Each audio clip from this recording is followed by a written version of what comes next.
We are here. We are back for another episode of the Dead Red Podcast. What's going on, everybody? Very wild Thursday night, as obviously football has kicked off today. That is between the Rams and the Buffalo Bills. But obviously, you got me and you got Sox for a Dead Red Podcast once again. Sox, man, how are you doing? Doing good, man. I'm glad NFL's back. I can't wait for Sunday. Watch some Giants football. Disappointing series from Red Sox. Not much to expect there against good Tampa Bay team, but we're doing good. It's a good time for sports, so I'm excited for it. Yes, and obviously this game is about to go to halftime very shortly.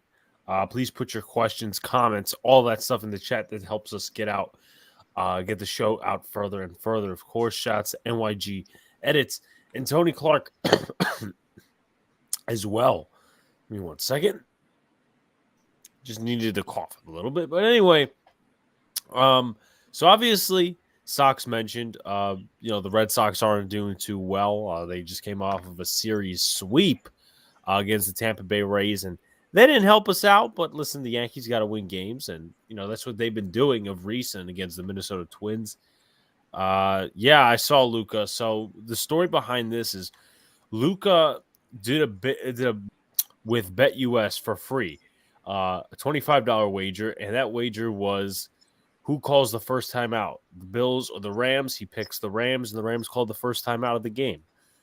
So he wins the $25 for once.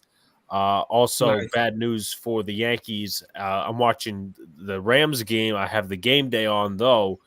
Greg Weisser just gave up Greg Weisser just gave up a home run to Carlos Correa, and it's now 4-2 Minnesota. So not good. Not good in that respect. But I have to admit the Yankees have been playing a lot better recently. I want to get into something real quick, and we can obviously maneuver around. We'll probably be on to about 9:30, 10:30, 10:40, because after this, be sure to tune in to Tennessee Titans Weekly. I will be on their show discussing Giants Titans. That will be at around 11 o'clock. If you're on the East Coast, of course. If you're Central Time, it's 10, and then obviously 8 o'clock on the Western. So Tony asks, do the Sox still go after Devers and sacrifice Bogarts or try to sign both? What do you think, Sox Arizona? That's a good question. That's a big conversation point right now, among Sox Twitter. But with the signing of Kike Hernandez, which we'll talk about, I think they're showing us that they want to put together a good team next year. I say they go and sign both. I think Bogarts has proven that he's going to be A, and then probably Rafael Devers B. We've only had 2 extensions this year. One was from the pitching staff, and now Kike Hernandez. So I say you go sign both. How do you feel about the Kike Hernandez? I mean, it's a 1-year contract. So you're not necessarily, it's not anything big, but how do you feel about the Kike Hernandez contract? I think it's obvious that there's going to be a lot of new faces on the Sox next year. So it'll be nice to have somebody that's been there a couple years to kind of glue everybody together. I think he probably could have got a long contract somewhere where he can settle in, but his injury this year and his slow start probably didn't help his case. So it's probably good for both sides to see him sign for 1 year, $10 million. Right. MH says AA. What's going on, MH? The Mets fan of the chat says, do the Mets go after Judge and say, fuck the Red Sox, Yankees, and Dodgers? We've made a kind of a point on here that it's likely the Sox would not even negotiate past the initial offer, as Sox has mentioned, because that's not really their style to go out and just go to the free agent market and really try for it. And plus, I mean, Rob Refsnyder has been nice for them. They just signed Kike Hernandez to a contract extension. The Dodgers, I mean, also put the Giants in there, but we'll see what Uncle Stevie has up his sleeve. We'll see what Uncle Stevie has up his sleeve. We'll see if the Mets. Let me look, because I'm going to look at the standings right now. Where are the Mets placed? The Mets, that's not MLB, that's NFL. The Mets are only half a game over the Braves. So, I know the Braves were chasing them. Yeah, very scary for you guys. What's going on over there, MH? What are the Mets doing? Let us know. But with that being said, as Matt Stafford just gets blown off his ass, Red Sox never get great former Yanks. Well, to be fair, you spin that the other way, it kind of works. Jacoby Ellsbury. I mean, Yeah. Andrew Miller was good, but there's been a Stephen Drew. He wasn't necessarily good. So you could count a couple of Chris Capuano was one. So both teams are very good. Yeah. But y'all got to maintain your spot in the division. Right now, the New York Yankees have a 5-game lead when it was like 15, 16 game lead earlier on in the season, which is still a little worrisome. And considering the fact that my company at NY1 News TV is having an event based on the Yankees making the playoffs and going to the division series. So hopefully Right. they actually go there and, execute and do the things. So yeah, it is 4-2. Going to the bottom of the 8th, the Yankees actually have more hits than the Twins. They also have more errors. One thing I do want to ask you about, and this is like something that I saw a little bit. I didn't really know what went on. Triston, I don't know how to pronounce his last name because there's maybe a million ways. Triston Casas. What? How do you pronounce that? It's Casas. Triston Casas. Now he hit a home run at Tropicana Field, and that was his first. What happened there with the fan? What do you think of the situation? And obviously, it's not too big of a blow up, but I want to hear your thoughts. Yeah, I think people might have been taking it, and this happens all the time in baseball. And I might not know the whole story, but all I heard was that the fan was negotiating. First of all, he had a White Sox jersey on under his Rays jersey, and was negotiating with the Red Sox to try and get the ball back. I think it eventually happened, obviously, because you want that ball for Triston as his first home run. But I don't know. I don't see a problem with the whole negotiation unless there's something I'm missing here. Yeah, I mean, listen, that happens all the time, and hell, I would be a guy to negotiate if it's someone's first home run, someone's 600th home run, someone's 3,000th hit. I mean, people have done that in the past. So I'm going to take a look at this field goal opportunity. And it looks like the Rams have tied the game at halftime 10-10. So it is a good game. A lot of turnovers, though, surprisingly. And it's been like 4 maybe. Yeah, but 4. MH says Mets and Braves are equally the division winners. Should be a spicy end of the season. I definitely see that. I mean, I don't think it's going to be that close in the what was I going to say? I don't think it's going to be that close in the AL East. But with that being said, hey, listen, we'll see what happens. I want to play something real quick because I want to shout out something.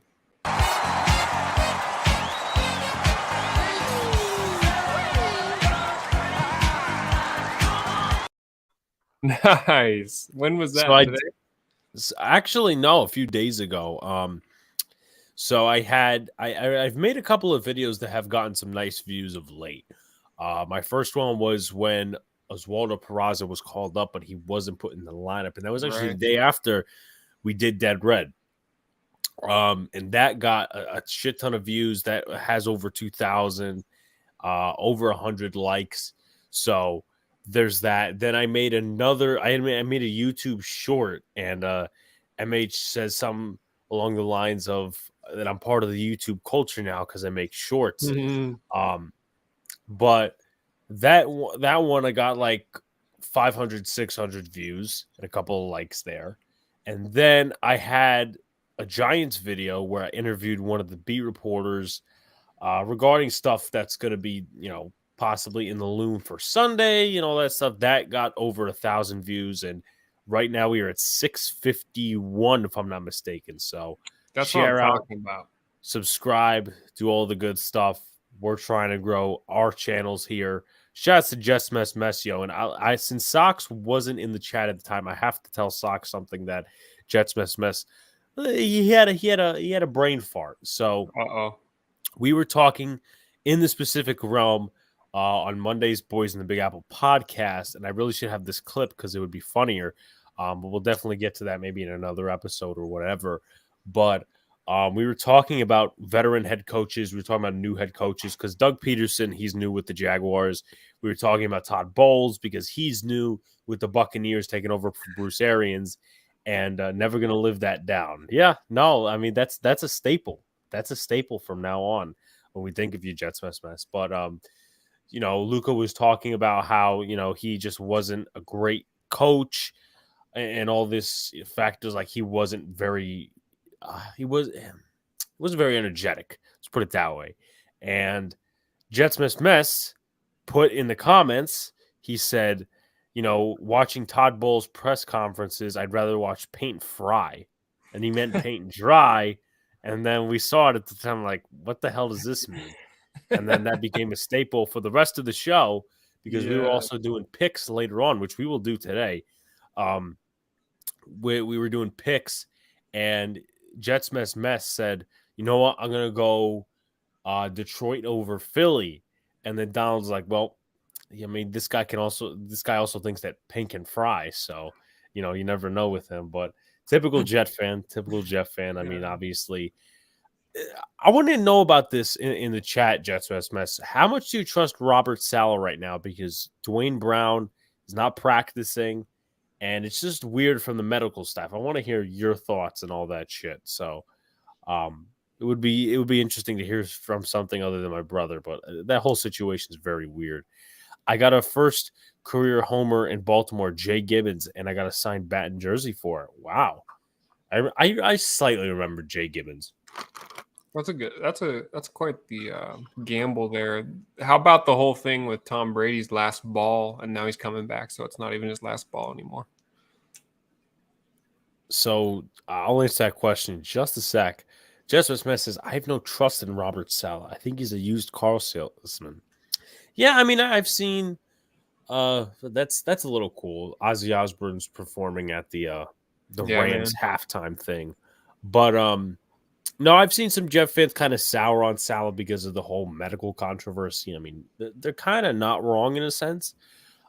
Because, well, he originally said that they originally kind of had the timestamp that Zach Wilson was going to return in like week 2, week 3. Now the earliest he's coming back is like week 4 against the Steelers. So not a lot of people trust that in the medical staff. And then now they said Dwayne Brown, that whole situation where he's not practicing for 2 days. So he's possibly going to be out. And then, they may have to play their 4th round tackle. So it's a complex situation over there. It is a complex situation. Saleh is a D coordinator. That's what he is. So you're not sold on Robert Saleh as a head coach. I'm interested in that, Jets Mess. What was I going to say? I did, though, Jets Mess. I did predict that the Jets would fire what's his face. I did predict that they would go ahead and fire Jeff Ulbrich at the end of the season because I feel like I don't think that defense is going to get any better, maybe slightly, but not in the way that's going to change the complexion of the season into a good season for the Jets. But anyway, I have now you guys can keep asking your points and talking about NFL, NBA, whatever. I do want to ask Sox this because he was very high on this guy coming into the season. Bobby Dahlbeck's in AAA. So is he like done as a Red Sox starting first baseman? Is Eric what's the story with that? Because obviously Casas is first baseman, right? Yeah, Casas plays first, and who knows? Like he's a fan favorite. The guys, you'll look at the Red Sox social media, and they're all hyped up about Triston Casas. But you have that Hosmer deal that you have to try and figure out what you want to do with, and then Bobby Dahlbeck is probably going to come out in the spring and show us that he's back on and dominating, and it's going to be a conversation at first base, and I'm going with Hosmer or Dahlbeck. I like Casas, but it's going to take a while for him to come up. He hits for power. It looks like he's, having good at bats, but everybody's hot at first. Bobby Dahlbeck was hitting home runs like crazy when he first came up a couple of years ago. But he obviously has struggled this year along with Rafael Devers late in the season. So I'm okay with looking at the options, but we got to, dwindle it down a little bit eventually. Now, do you know how long that Hosmer deal lasts? I think it's till the end of next year, if I'm not mistaken. So, and we're not paying him a dime this year. Let me see. Free agents 2023 MLB. I could have sworn he was a free next year, but let's take a look and actually see for sure. Boston Red Sox. Yeah, Eric Hosmer has a player option for next year. Okay. So if he likes what he's getting from the Red Sox, he's going to stay. Yeah, he'll definitely stay. I mean, I don't see him going anywhere else, but we'll see, man. It's interesting to see how much carousel first base has been for a while now, and we have a lot of talent there. It's obvious. Bobby Dahlbeck came up and he was talented. Casas doing what he does, and Hosmer are the veterans. So you just gotta figure out what you want there. Yeah, absolutely. Shouts to Daniel Berry, officially Rams 22 champs.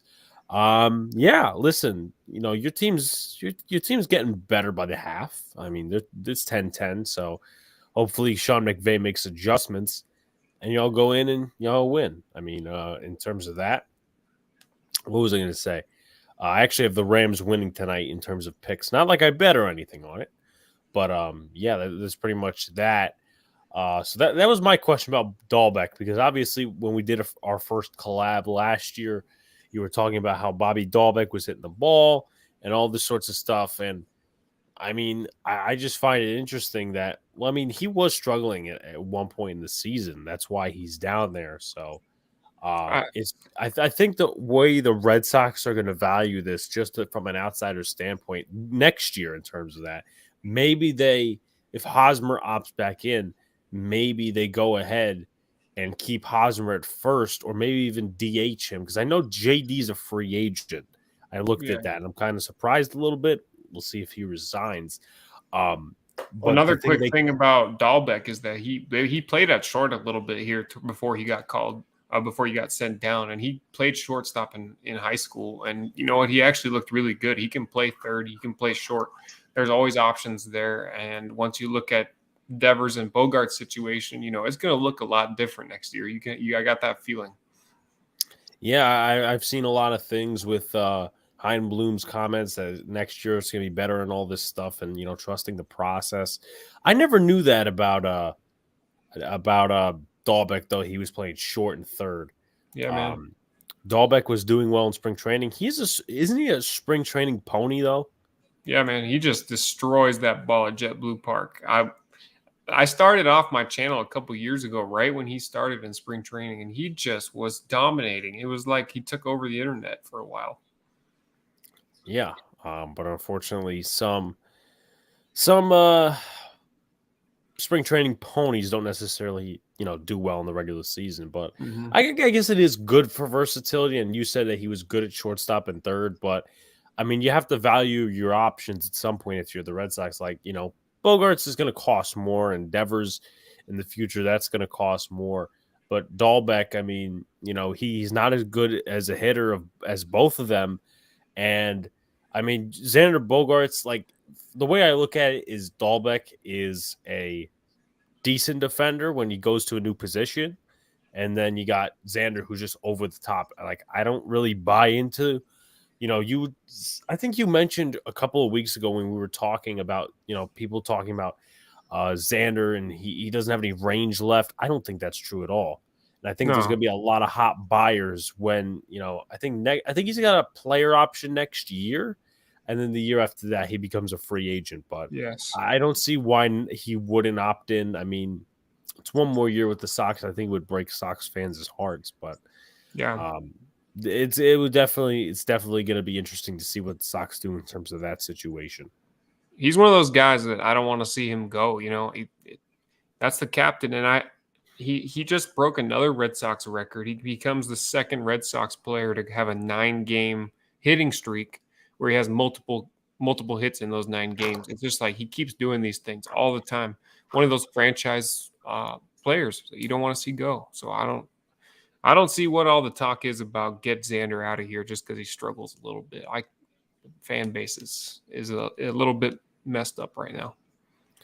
Yeah. Also, as an update, I will be at the Derek Jeter night tomorrow at Yankee Stadium. So Nice. that's going to be fun, even though I kind of regret buying tickets because this team hasn't necessarily looked that good. And that was $75. I could have spent elsewhere, but you know what? I haven't seen the captain at Yankee Stadium since 2014. So, and he's not really a guy that shows up to too many events, probably because of popularity reasons, and well, he doesn't like Brian Cashman. So, Right. I mean, we'll see what goes on tomorrow. I know they also said that you have to be in your seats by 6:30, so Okay. I should be able to get there on time. Um, Tony says Rays, Yankees, and Orioles, Red Sox start tomorrow.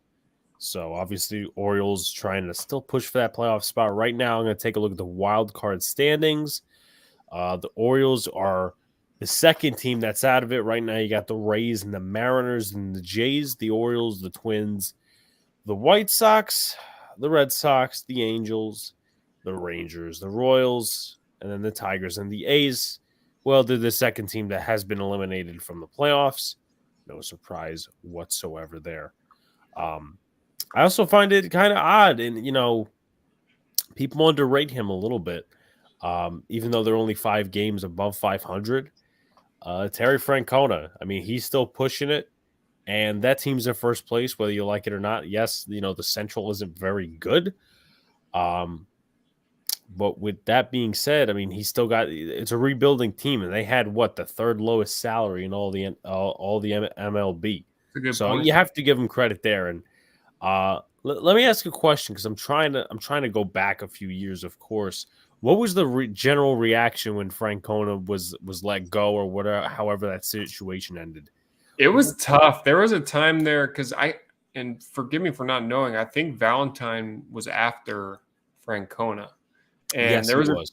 there was a time there where the Red Sox were eating chicken and beer in the dugout. I don't know if you remember that whole thing, but Valentine was just letting them walk all over the place, do whatever. So everybody loved Francona. They were like, everything was so much better when Terry was here. Things were held together like glue. Valentine was a wreck. That whole Pablo Sandoval era was. I try to forget about that. I didn't even know that, but it's funny because I heard people like in the offseason, they were talking about the whole Aaron Boone thing, him coming back as a Yankees manager, and that, well, we need a tough guy like Bobby Valentine. I mean, that what you just told me kind of portrays the opposite. And they didn't even do that well in 2012. What were they? Close to last place, if not last place? Yeah, no, it was rough. And on top of that, it was like there was rumors of the Apple Watch stuff going on, I believe, at that time. And then players going into the dugout and texting people during half innings. It was a whole mess. Very interesting. Very interesting. I mean, he was once known as a tough guy, but I guess I didn't even know that.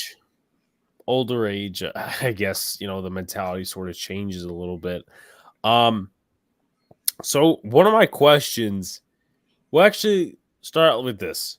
What the hell went so wrong in that Rays series that the Red Sox just couldn't latch on to any win in that series?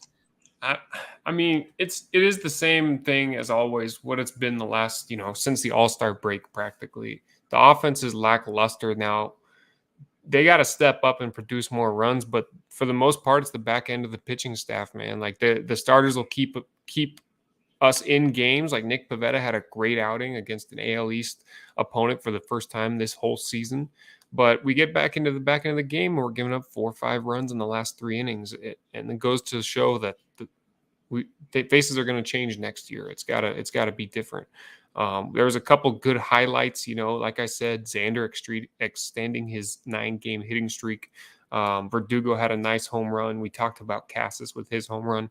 Tommy Pham was hitting the ball well. Michael Wacha had a great outing with he hit his 1,000th career strikeout, and I had the nice time seeing him in Los Angeles earlier on this season when he pitched I think a complete game shutout for the first time for the Red Sox this year. So he's going to have to stay on the club next year too. To wrap up the series with the Rays, it was the back end of the pitching staff that's just ruining it every time. And the Rays aren't really known to be a good offensive team. It's just optics, analytics, and all that stuff. They go in their clubhouse. And I was just about to mention, Wacha is a free agent next year. How do you think they're going to go about the pitching, because obviously that's like your number one need. Do you think they're going to get guys from the system? Do you think they're getting guys through free agency? Because I'm going to take a look while you answer that question at the difference between the salary this year and the salary next year, because I'm pretty sure with obviously Bogarts and the club option, and then not the club option, the player option, and then the player option for Eric Hosmer. I think that's 200, 118. That's like an $82 million drop off. So it depends how much house money they're playing with. But Right. which route do you think they're going to go in terms of pitching? I'd like to think that they're going to try to call guys up and start and build from within, but I think they would have given those guys maybe a chance starting now this year to try and pull them up, maybe see if there's a star down there in the making that we need to pull up right now, but they haven't really moved anybody up. Bizzardo was here, but he has really struggled in the back end of games. So I think they're going to go the free agent route. As you said, we had that drop off, so maybe some money to play with. We'll see. Yeah, and now let me ask you a question. I know obviously he was meant to be like this great guy, and obviously the first half of his Red Sox career, it was like a whole different story compared to right now. I'm looking right now, 2023 free agent market in terms of the Red Sox. Chris Sale has a no trade clause. He also has a player option. Would you just cut the bait there, or would you give him another year? Because it seems like he injures himself. Obviously, you mentioned that one accident he had earlier in the year. Then obviously a freak accident with the line drive that came back at him against the Yankees. And then I'm pretty sure he hurt himself again. So are Red Sox fans just done with the Sale shenanigans at this point? I don't know about the rest of Red Sox fans. I'd like to, reach out a little bit more, but I'm done with this guy. The last good thing we have from him was his closeout in the 2018 World Series against the Dodgers. But you mentioned it. He hurts his wrist. He has Tommy John's, first of all. Then he comes back, breaks his rib in a bullpen session. Healthy from that, breaks his wrist or fractures it or something like that. Comes back, we're all hyped against the Yankees, comebacker. And it's just like one thing on top of another, and it's turning out to be one of the biggest wastes of cash that the Red Sox have in a while. So I'm done with them. Just Mess says Hicks over 4 batting 210, and he's in the leadoff spot. Hey, listen, I mean, I'm not gonna go defend anyone, but he was hitting there yesterday. With that being said, though, it doesn't mean it's right. He sucks. No, I definitely agree.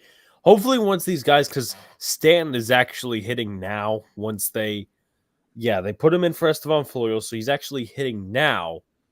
Hopefully, Stanton starts getting back in the lineup. Hicks, just doesn't get out there a lot.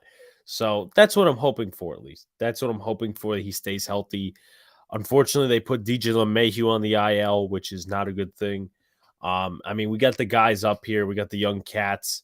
But I don't want to see Gleyber Torres out there on a consistent basis. I have to give credit for something. I've been ripping him at shortstop the entire season. Isaiah Kiner-Falefa has kind of changed my mind at third base. That was a horrible trade. I'm not going to, make any ifs, ands, buts about it. But the one thing that I guess the Yankees do just all the time now is they play players out of their respective positions. Isaiah Kiner-Falefa earned his gold glove at third base for the Rangers. And what did the Yankees do? They thought he was a shortstop. And he had, what was it, double-digit errors in the first half of the season at the position. And now you turn over to third base. He's played some very good defense there. Nonetheless, I mean, it could be one series. He's trying to prove his worth. He had a grand slam yesterday. And then he hit a homer the day before. Actually, 2 days before because of all the rain. But he had the past few days with the Yankees lighting up. He's been a part of that. And there's a lot of philosophical things still wrong with this team. And I'm going to go into one in just a second. But Sox, any thoughts on that?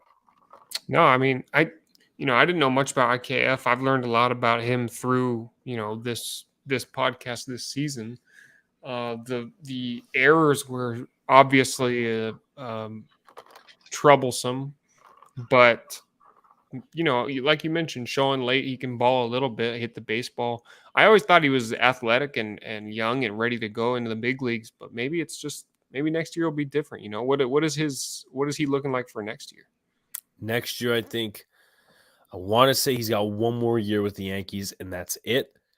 I'm gonna take a look. So is that your 2020. starter going into the next year? That's a very good question, and I'm actually going to address right now. So 2024 free agents. So I'm pretty sure it is 2024 when he does hit free. Yeah, he hits free agency in 2024. That I think he should be the starter at third base. I really do. The way he's shown up, Devin Singletary getting me fantasy points, by the way. Great job, Devin Singletary in the Bills. But in terms of Isaiah kind of felt I think he should be the starter for third base coming into the season.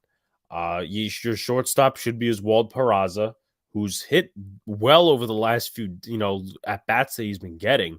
And then your second baseman should either be DJ LeMahieu or it should go ahead and be Oswald Cabrera, who's he's very versatile, can play outfield. Gleyber Torres should be traded. I've kind of said that a lot of times since he's fucked up in the second half. He's a head case of a player, which is unfortunate because he had a hell of a first half. But also as well, what concerns me is I remember, myself, and we were talking in the first half of the podcast how Anthony Rizzo was great, but he was the third option. Well, he has back issues now, took an epidural, and he's on the IL.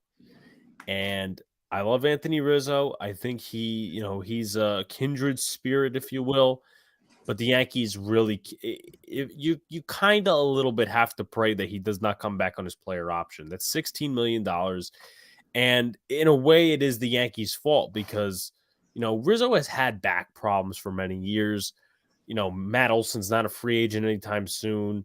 The free agent class next year for first baseman is actually pretty bad.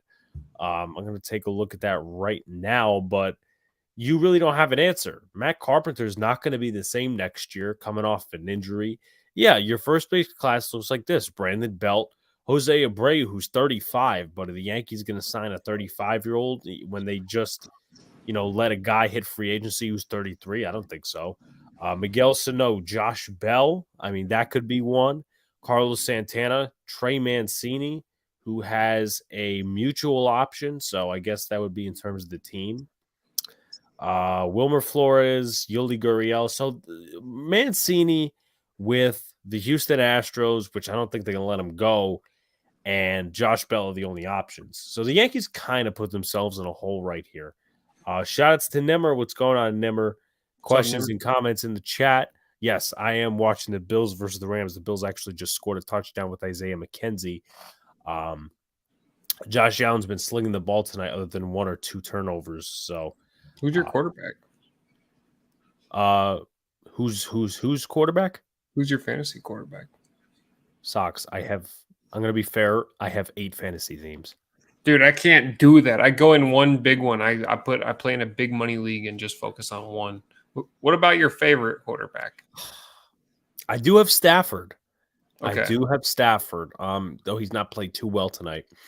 I have Stafford. On another team, I have Joe Burrow. On another team, I have Patrick Mahomes. On another team, you sink it all the way down. I got Jameis Winston. Which isn't very good. He's probably like my worst quarterback when you compare all those. So I got Stafford, Mahomes, Burrow. I think I want to say that's it for the QBs, but it's a pretty decent QB room when I'm talking about matching up all my guys. Yeah, so that's pretty much my fantasy team stuff. Nice. 8 fantasy teams. I still don't know how I control it, but I have a lot of players playing tonight that probably make up a good portion of the offense for the Bills and the Rams. Nice. I have Devin Singletary, Dawson Knox, Stephon Diggs. Those are my players from the Bills. And then for the Rams, I have Matt Stafford, Cooper Kupp, Cam Akers. So a lot of good makeup for the first game of the NFL season. It's Right. obviously been exciting this far. It's 17-10 right now. Yeah, I got Um, Trey yeah, Lance, my quarterback for my big league. Trey Lance. I mean, that's going to be an interesting matchup. Him against the Bears in Week 1. I mean, Yeah. Bears aren't really that good of a team. They don't really have a good of a setup. But is Trey Lance going to be as advertised with him getting the Eli? Well, I can't say Eli treatment, but Aaron Rodgers treatment of being rested a year. Yeah. Let me ask you a question though. How's Reese McGuire been as the catcher? Because I know obviously y'all have Connor Wong and was it Plawecki also as well? How has he been doing in terms of a replacement for Christian Vasquez? I know it's hard to replace in terms of that. In terms of replacing Christian Vasquez, it's nowhere close, but as in terms of a major league catcher, he's doing his job.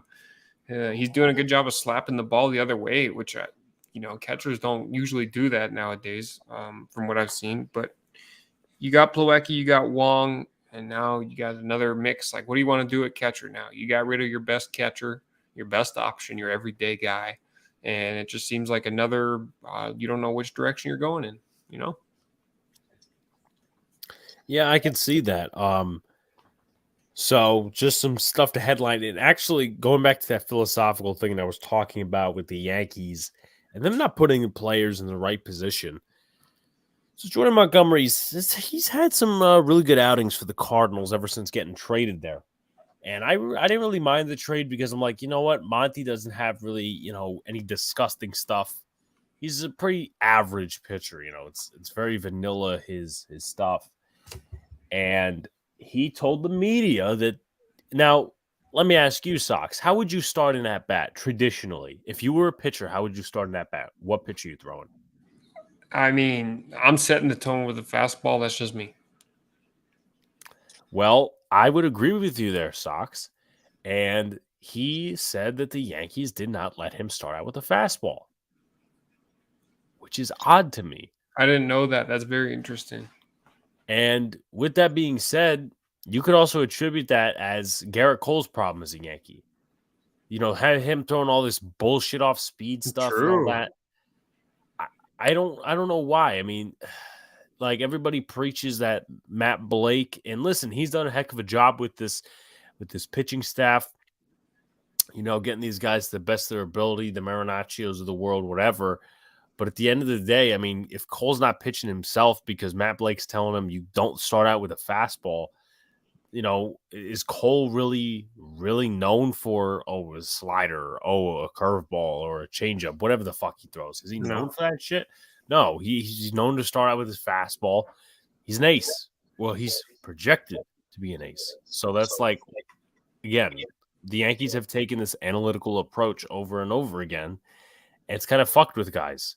And I'm pretty sure that was a Sonny Gray issue as well. So it's really stemming from the front office, unfortunately. It really is. That's tough. So some other stuff as well. Isaiah Kiner-Falefa, besides today's game, 5 for 11 with 2 home runs and 6 RBIs in the Twin Series. Now, this is against his former team. Just to headline that real quickly. He played, he actually was there for 24 hours, less than, and then he got traded to the New York Yankees, obviously for Gary Sanchez and Giovanni Urshela. So that's, technically it is a former team, but the Yankees still have to deal with players that are sidelined right now. LeMahieu obviously on the IL. Stanton, he came back into the game, but I don't think they did anything. They did not. And now they're in the top of the 9th inning. They're down by 1. So you got LeMahieu, he's on the IL. You got Rizzo. You got Benintendi, who breaks my heart. Unfortunately, he's out for the year. Well, people say, okay, he can come back sooner than later. It's a hamat of, I don't even know how to pronounce it. It's in your wrist. And he basically broke a bone in his wrist. And I don't think he's coming back. Don't rush him back. You can get him back next year. And I'm not a guy that's about next year ever. But with that being said, you got to deal with. You can't rush a guy back, and he's a free agent. Just re-sign him. Just re-sign him, or stick to one of your guys in terms of Estevan Florial or whoever. That's my opinion on that. Now, let me gauge your opinion on something, because this has been overall a Twitter debate. This has been a Twitter debate. Ben Verlander, Justin's brother, who works for Fox Sports, has been kind of going, he's been spearing this debate. I know what you're going to say, but I want to hear your reasoning behind it. Who should be the MVP, Ohtani or Judge? Do you know what I'm going to say? That's interesting. Okay. Well, I've gone back and forth, as some of us have. I'm sure you, on your side of things, maybe not so much. I truly, and not even through the hype, I don't watch ESPN, right? I watch small stuff like this where I think people know what they're talking about. And I truly have never seen anything like Shohei Ohtani. And I think that he's the most valuable player to his team, but it depends on what you want to label MVP as, because is it the best player in the game, or is it the best player on one of the best teams? So that's another conversation you have to have. Yeah, here's how I usually settle the argument, and I think you could agree with me on this. How I settle the argument is this: are the Yankees anything without Aaron Judge? They're not. It's shown. He's basically the spark of their offense. Absolutely. Are the Angels anything without Shohei Ohtani? They're not anything in the first place. They're not much with him. Exactly. Like, we could say, Mike Trout and all this, and I'm not denying that Shohei Ohtani or Mike Trout, they're gifted athletes at that. But Aaron Judge is literally going to carry this team into the playoffs. That's why I don't buy, he pitches and he I don't get the casual hype. And I think that's what Ben Verlander is doing. I mean, to be fair, Ben Verlander wouldn't be known if his brother wasn't a starting pitcher for the Houston Astros. That's just my opinion. Yeah, I think that's a good point. There's a lot of casual fans, and like I said, the ESPNs that are hyping this guy up because he pitches, but it's not casual to do that in the major leagues. If it was easy, which not saying that you think it is, but if it was so easy to do that, people would be doing it more. Like, this guy is throwing 100 miles an hour and hitting bombs. It's unbelievable at that level. Yeah, right now I'm trying to find his hitting stats combined with his pitching stats. So right now this season, 33 home runs, 86 RBIs, 267 batting average, which isn't bad. Then you combine his pitching stats, 11-8, 2.58 ERA, 23 starts, 181 strikeouts. So he's got, there's no question, he's got remarkable stats. Judge has 55 home runs. Could he possibly get to the record of 61 to 62? I don't know, and I'm not really going to place a bet on it, but it goes down to the central point in my end of the day. Now, Ben Verlander never got back to me on it because, Ben Verlander was arguing with several other Yankee fans, and he probably didn't want to hear from another. Well, at least one was making a good point. What was I going to say?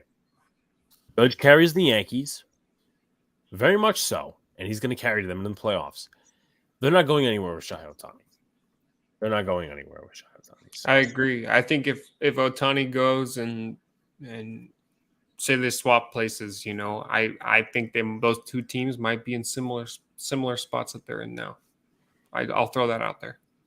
To be fair, he's a superstar, but it's like having a good one star in basketball.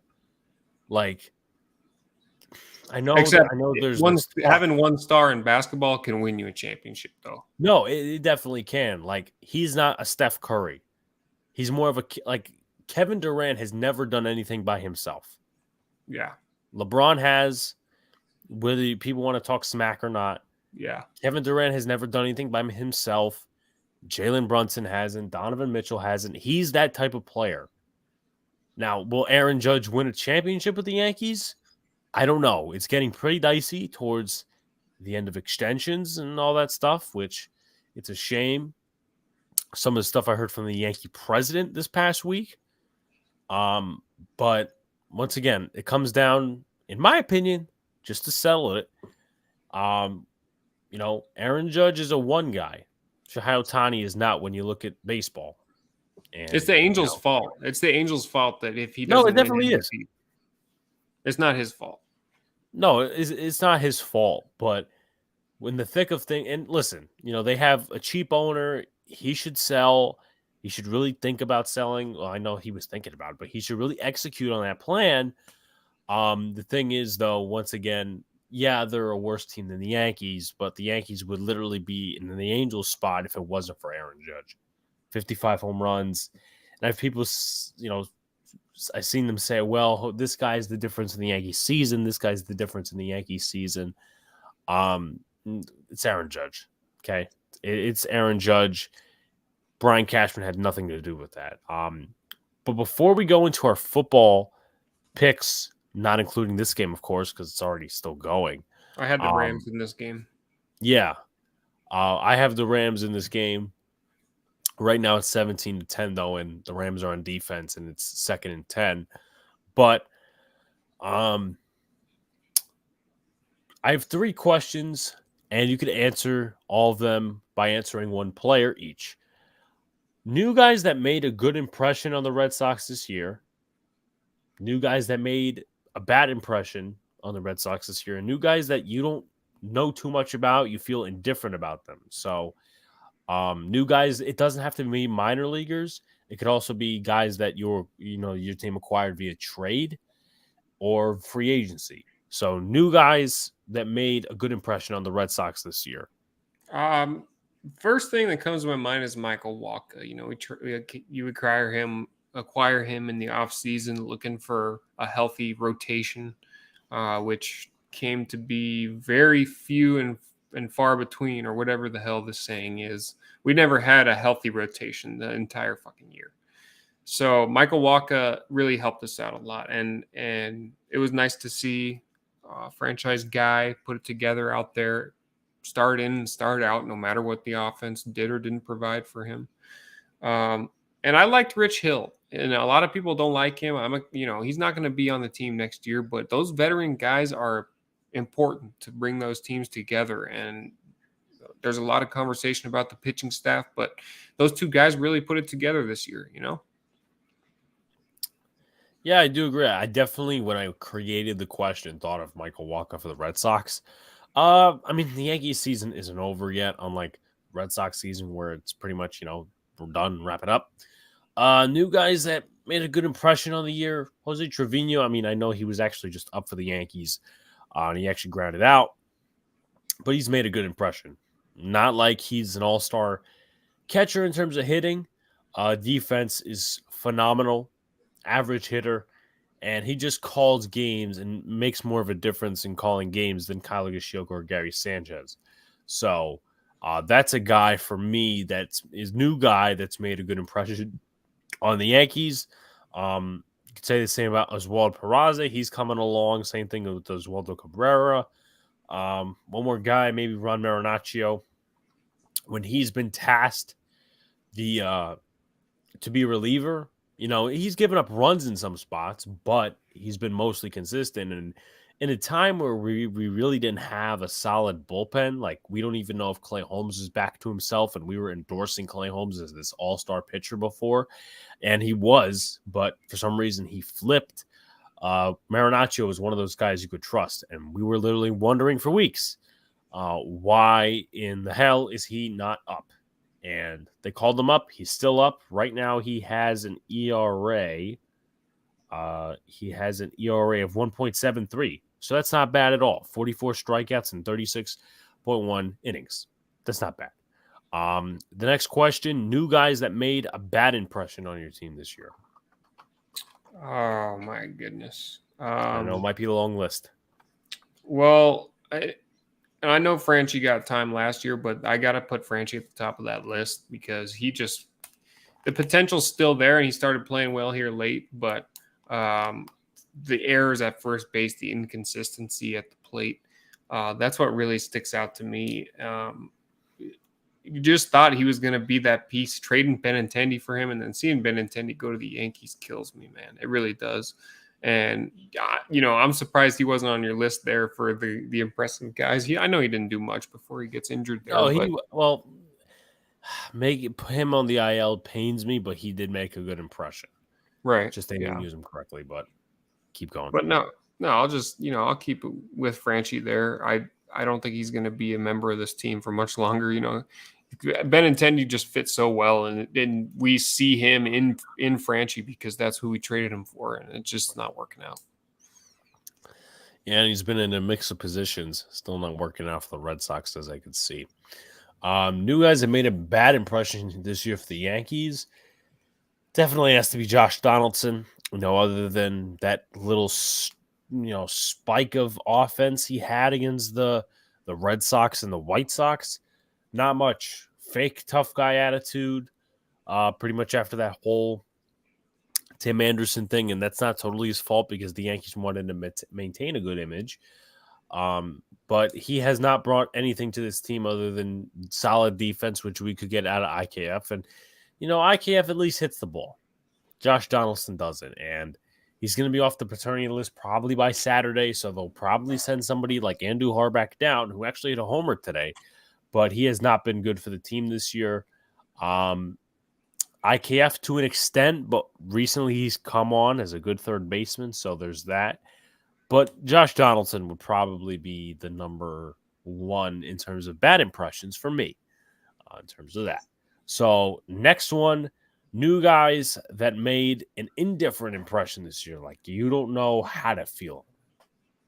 I wanted to be positive about Trevor Story, and I'm still optimistic, but I'm a little bit worried about him. And I will say, it seems like every game there's like a great play from Trevor Story. He's so good out there at second base, something that we haven't seen in a while. And I know I've talked about that a lot, but it's nice to have a solid middle infield, with Bogarts and Story. But he seems a little bit injury prone. The bat is a little bit inconsistent. So I don't know how to feel about Story. He came onto the scene early on in his career, was hitting bombs in Colorado. Everybody was hyped about him, and now he's, it's a big stage now. We're in Boston, so I want to see how he goes next year. I'm a little bit indifferent with Trevor Story. Yeah. So a couple of guys that are indifferent when it comes to my thoughts. One of them. Probably Lou Trevino to start. I don't know how to feel about him. He's come over to trade. He's done decent in some spots, and he's given up some runs in some spots. And, this guy was supposed to be fixed. I mean, we're a month into it, and let me look at his stats with the Yankees. It would probably help my cause.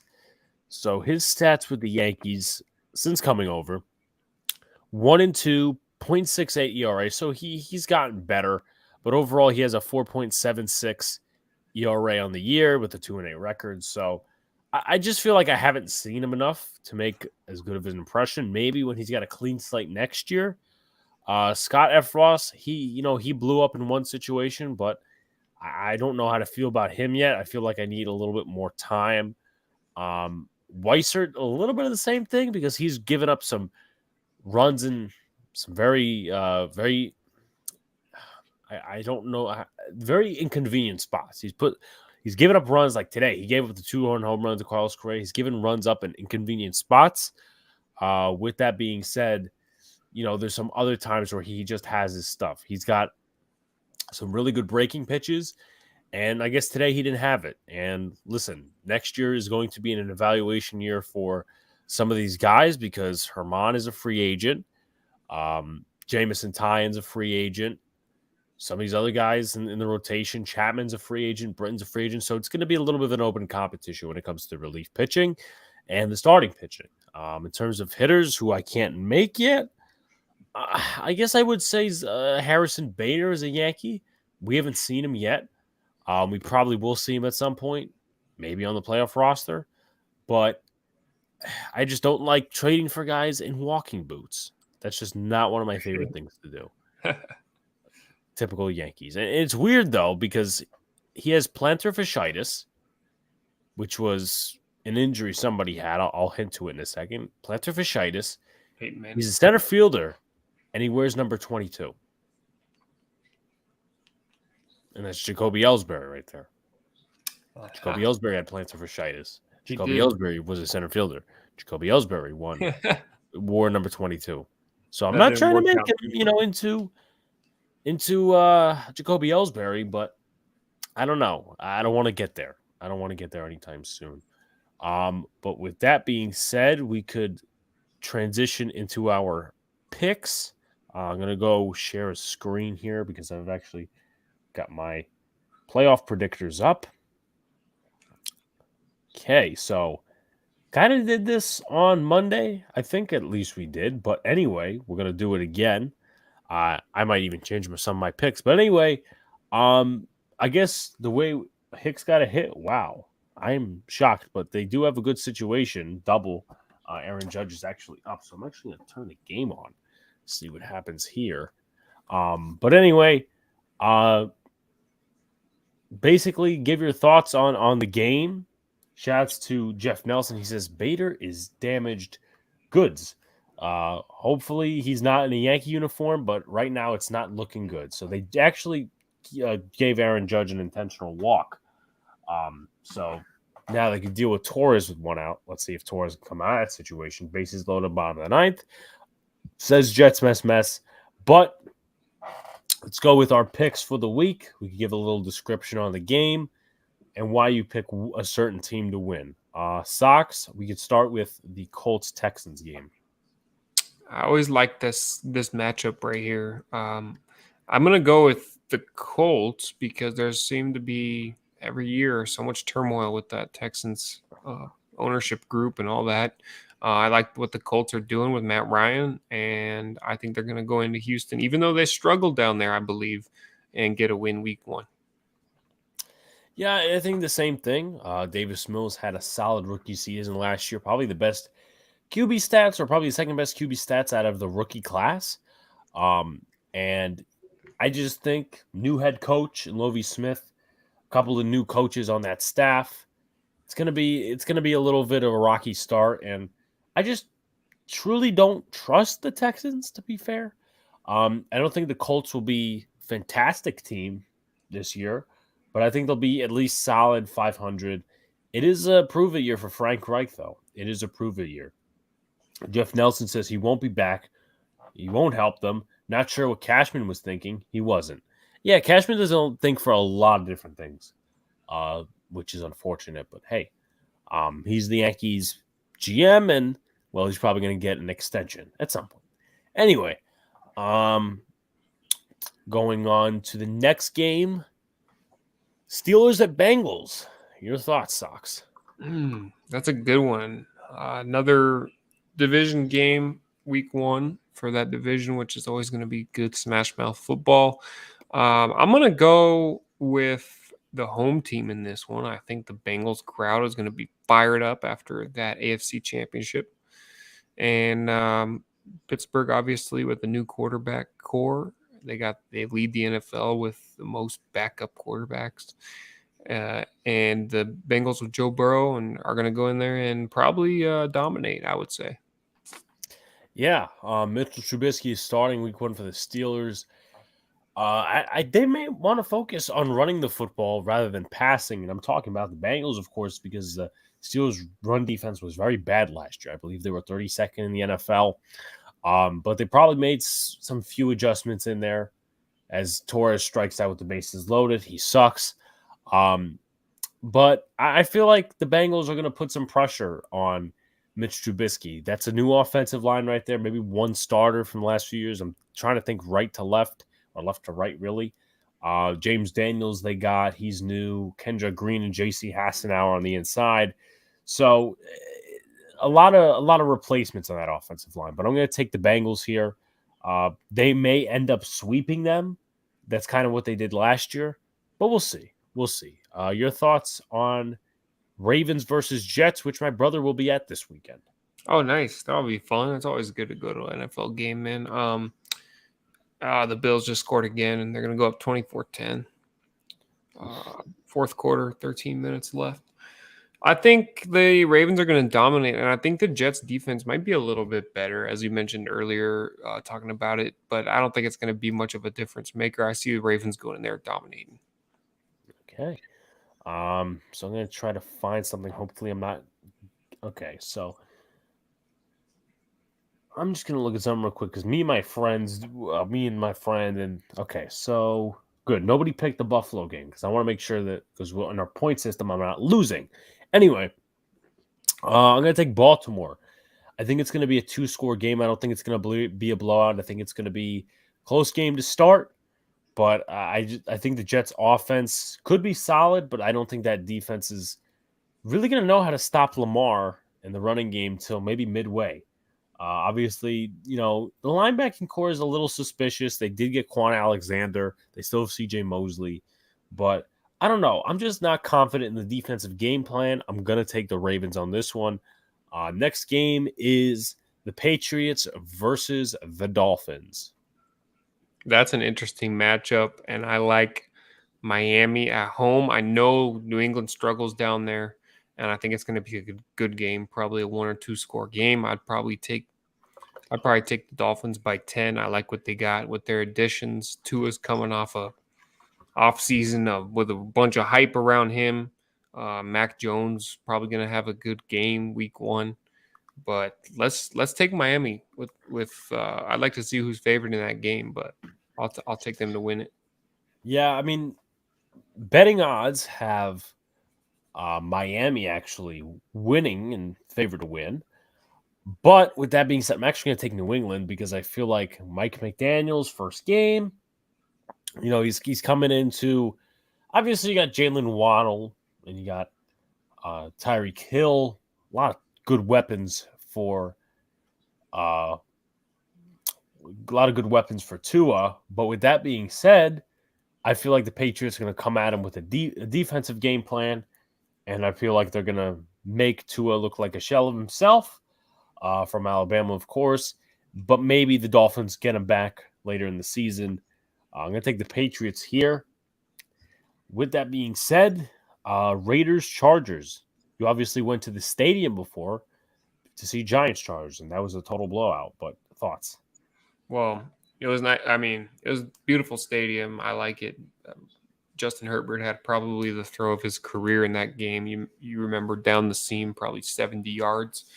I like the Raiders. I like between Derek Carr and their new addition with Devontae Adams. Those boys have been playing football together for a long time. The Chargers struggling with the Justin Herbert situation. He's a good quarterback. It sucked that he had to be put in the game with practically a a punctured lung from Tyrod Taylor. Is that who? Yeah. Tyrod Taylor was the backup, punctured lung, and Justin Herbert came in. Yeah, man. I like what Justin Herbert's got down there. I just see the Raiders coming in and winning on the road. I really do. They might be able to run the ball as well. Jacobs having a big game. I see maybe 100 yards from him, maybe 100 yards from Devontae Adams. Let's take the Raiders. I'll take the Raiders too, but shout out to Jacob, says, we lost Gleybertor's strikeout, IKF groundout. Yes, I did watch the end of the game. Fortunately, the Yankees lost. But I think the Raiders, obviously second-year head coach Brandon Staley, J.C. Jackson will not play this weekend, which could be troubling because he probably will be the number 1, number 2 corner. Josh McDaniels, he's got better personnel, in my opinion. Now, obviously, those are 2 very good fronts, elite fronts, if that. But I feel like Josh McDaniels is going to come into this game and they're going to win. The Chargers may get the Raiders back at Allegiant Stadium, but at the same time, Raiders fans travel well and Chargers fans do not. So with that being said, I am going to take the Raiders. Obviously, we'll skip over this game because that's still going on right now. Jaguars in Washington. That'll be an interesting game. I think Washington probably wins it. In an ugly game, I would take a low-scoring game there. Carson Wentz going to have interesting debut there. I think the Jaguars are in shambles coming off the Urban Meyer deal. Tim Tebow trying to be their tight end. That's just a wreck over there. So I'm going to take Washington. All right. Let me go ahead and I think I might take Washington too. I just want to remember what I got on my picks that I did earlier this week. Maybe I even closed out the page. But yeah, I'll take Washington. Let's see. Trevor Lawrence. Yeah. No, I'm going to be bold. I'm going to take Jacksonville. Trevor Lawrence, new system.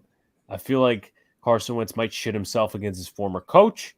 And Washington didn't win last year when the Chargers were there. I feel like it could be the similar same situation. The Browns at the Panthers. Who would have thought this would be one of the marquee matchups of this week one? But honestly, I really do think the Browns go in there and do some work, win by 2+ scores. Okay. I'm going to take the Panthers here. Brissett, obviously, he's got some weapons, but he's not that good of a quarterback. And Matt Stafford just threw another interception. Start on my fantasy team, my fucking ass. So Baker, he's got some weapons. They got a solid team. I don't think they're going to live up to the hype at the end of the year. But against a very, very mediocre Browns team, I'm taking the Panthers all the way. Kansas City Chiefs at Arizona Cardinals. I'll take the Cardinals. I'd like to see who's favored in that game. I think their offense is going to have a field day, and the defense honestly is going to give Patrick Mahomes some problems. Watch out for that Cardinals defense, even after losing Chandler Jones. I think they're going to give him some problems, maybe a couple picks, and Cardinals win in a good one. All right, I am taking the Cardinals as well. The Chiefs usually start off with struggling. The Chiefs are favored in this game, but they usually start off the season badly, kind of like the Steelers do. It's a new offense. I don't doubt that it's going to be good at some point, but they usually struggle. They started off not great last year. They started off under 500. So I'm going to take the Cardinals here, but I think this is part of Cliff Kingsbury's master plan every year, which is start the season off good, end the season terribly. And that's that. Next game, Giants at Titans. I'm going to take the Giants. I think it's going to be a really tough game to win. I always pick the Giants no matter what. I know it's I've lost, many times with that pick, but I'm going to just stick true with Big Blue because it's week one. Why not? Let's go. All right, so Sox being bold. I'm going to take the Titans. I feel like it's going to be a good game. Maybe the Giants have the lead once or twice. But it's going to be a learning game, a young linebacker core against Derrick Henry. The offense doesn't scare me outside of Tennessee, outside of Derrick Henry. But I feel like our cornerbacks, other than Adoree Jackson, could get picked on a little bit. But the Titans overall, I think they're going to win this game. The next one is Denver and Seattle. Oh, no way Russell Wilson loses to his former team. Denver, book it. Yeah, Geno Smith starts for the Seahawks. I don't know who thought this would be a good Monday night matchup. I guess, people did. It could be. Anyway, I'm taking the Broncos by a mile. Very depleted team that could end up with the number 1 overall pick. Next game, San Francisco in Chicago. I got Trey Lance on my fantasy team, so go Niners. Right. New situation for Matt Eberflus. And the Bears team, not a very good put-together team, by the way. Not a very good put-together team. The 49ers, obviously, still got Deebo Samuel and some of the other cats, Elijah Mitchell. But Trey Lance isn't a quarterback, and maybe closer than expected. So I'm still going to go San Francisco.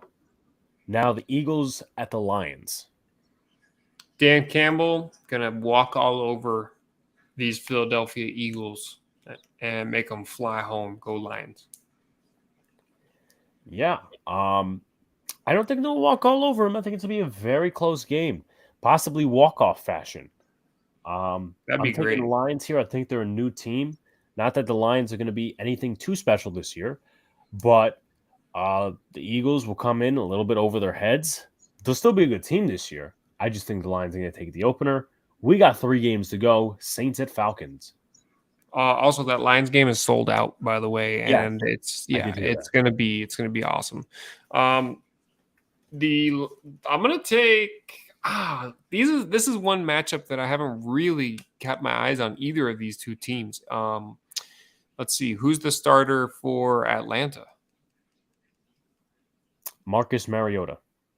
Mariota. Okay, I'm gonna just take the Saints. I don't know too much about that matchup there. I'll be honest with you. Okay. Marcus Mariota, obviously the starter versus Jameis Winston, the 1 and 2 overall picks from the 2015 draft, Okay. playing for 2 different squads right now. Ironically, still in the southern part, of course, because Winston was for the Bucks and Mariota was for the Tennessee Titans. With that being said, I think that obviously Dennis Allen didn't have a good time as a coach with the Raiders, but he will do better slightly this season with, and that's another touchdown, by the way. So the Rams are just getting their asses fucking handed to them. Falcons are not a good put together team this year. Could be in contention for that number 1 overall pick. I'm taking the Saints.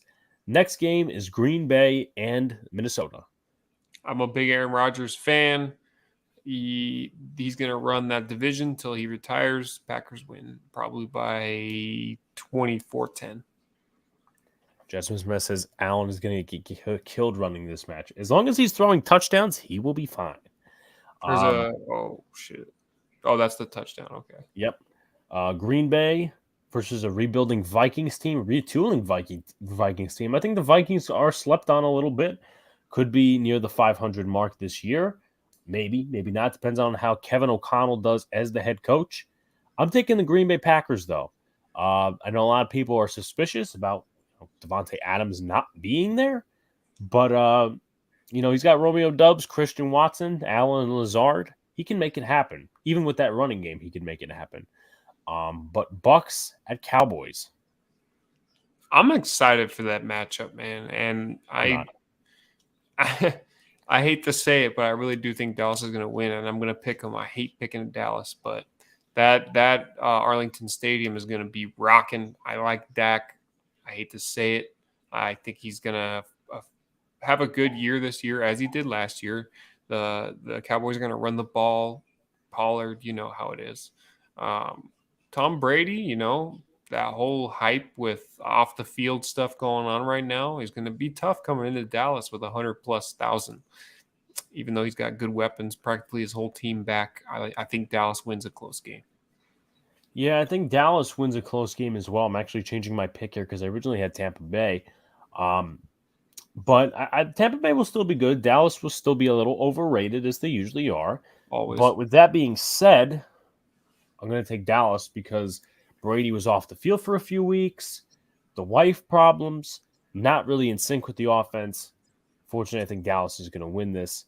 But that'll take us to the end of the show. Sox, final thoughts. Man, good luck on your other show tonight. I really do. I'm so happy that football's back. Baseball, wrapping up for the Red Sox this year. It's nice to just relax and look at the individual accomplishments for these guys. Casas' home run was big win going in next year, signing Kike Hernandez. Looks like we're trying to win a little bit next year.